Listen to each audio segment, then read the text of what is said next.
श्री स्वामी समर्थ. स्वागत आहे तुम्हा सर्वांचं श्री स्वामी समर्थ कृपा या माझ्या मराठी यूट्यूब चॅनलवर. स्वामी महाराज तुमच्या सर्व चांगल्या इच्छा पूर्ण करोच ही स्वामींच्या चरणी प्रार्थना करते आणि आज या नवीन व्हिडिओला सुरुवात करते. तर उद्या 27 फेब्रुवारी 2025 रोजी गुरुवारी आलेली आहे माघ महिन्यातील अमावास्या, दर्श अमावास्या. तर उद्या सकाळी अमावास्या तिथी सुरू होईल सकाळी 8:54 आणि ही तिथी समाप्त होईल 28 फेब्रुवारी 2025 रोजी शुक्रवारी सकाळी 6:14. हिंदू धर्मात उदय तिथीला खूप महत्त्व आहे, त्यामुळे आपण उद्या अमावास्या साजरी करायची आहे. अमावास्येला करायचे जे काही उपाय तुम्हाला माहीत आहेत ते तुम्ही उद्याच करायचे आहेत. आज मी तुम्हाला अमावास्येच्या दिवशी करायचा तांत्रिक उपाय सांगणार आहे. मी इथे तांत्रिक उपाय अशासाठी म्हटलं कारण या उपायासाठी आपल्याला पिवळी मोहरी लागणार आहे आणि पिवळी मोहरी जी आहे ती तांत्रिक उपायासाठी वापरली जाते. पण याचा अर्थ असा नाही की आपल्याला कुणाचं वाईट करायचं आहे.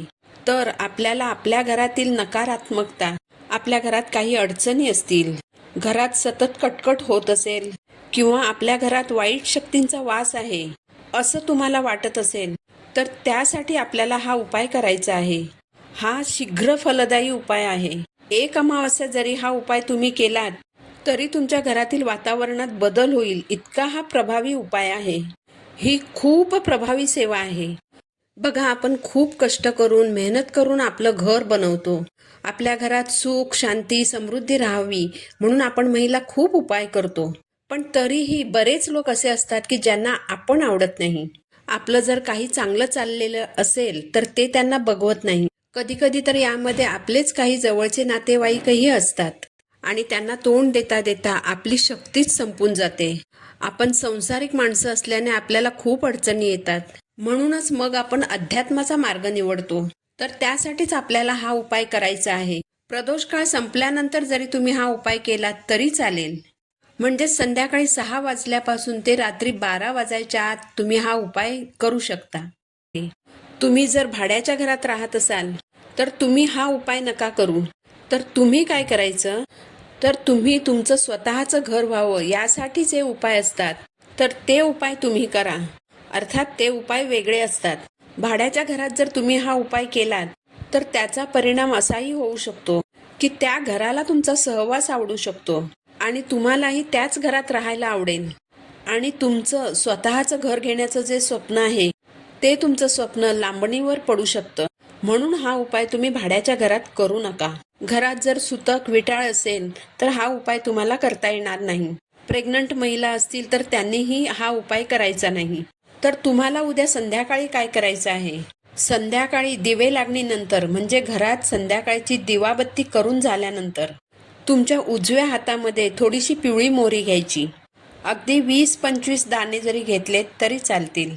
त्याच्याबरोबर तुमच्याकडे जर भस्म असेल तर थोडंसं भस्म घ्यायचं आणि जर तुमच्याकडे भस्म नसेल तर मग थोडीशी अगरबत्तीची रक्षा घ्यायची. तर पिवळी मोहरी आणि अगरबत्तीची रक्षा या 2 वस्तू उजव्या हाताच्या मुठीत घ्यायच्या, मुठी बंद करायची आणि 11 वेळा काल भैरवाष्टक स्तोत्र म्हणायचं. आता काल भैरव म्हणजे काय हे तर तुम्हाला माहीतच आहे. ते भगवान शंकरांचं एक उग्र स्वरूप आहे. ते भूत प्रेत पिशाचबाधा जी काही असते त्यांना सुतासारखे सरळ करतात. त्यांच्यासमोर कोणीही टिकत नाही. खरं तर काल भैरवाष्टक ही सेवा आपल्या घरात रोज संध्याकाळी एकदा तरी झालीच पाहिजे, पण नाही आपल्याला रोज शक्य होत. तर तुम्ही अमावास्येला तरी ही सेवा नक्की करा. याच्याच बरोबर आपल्याला एक वेळ वेदोक्त वल्गासुक्तम म्हणायचं आहे. आता वल्गासुक्त हे म्हणायला जरा कठीण आहे. नित्यसेवेच्या पुस्तकात तुम्हाला ते मिळून जाईल. आणि वल्गासुक्त जर तुम्हाला म्हणायला जमणार नसेल तर तुम्ही ते यूट्यूबला सुद्धा लावून देऊ शकता.